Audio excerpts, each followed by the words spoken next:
Issues వస్తాయని. అలాగే health issues వచ్చినాయి. ఎన్నొచ్చినా ఏమొచ్చినా నా భర్తే పడుతున్నాడు. పడాలి కదా, పడుతున్నారు, బాగా చూసుకుంటున్నారు.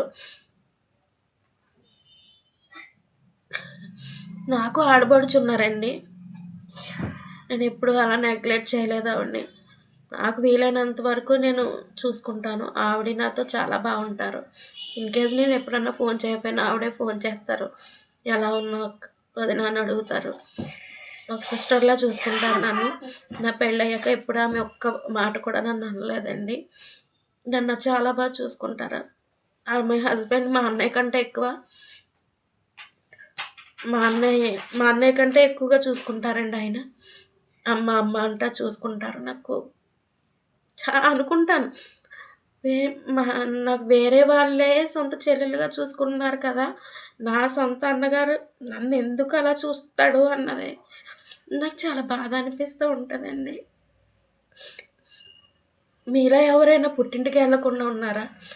మీ పుట్టింటోళ్ళు మిమ్మల్ని చూడకుండా ఉన్నారా? నాకు కామెంట్ సెక్షన్లో పెట్టండి. మీకు బాధ ఎలా ఉంటుంది అన్నది నా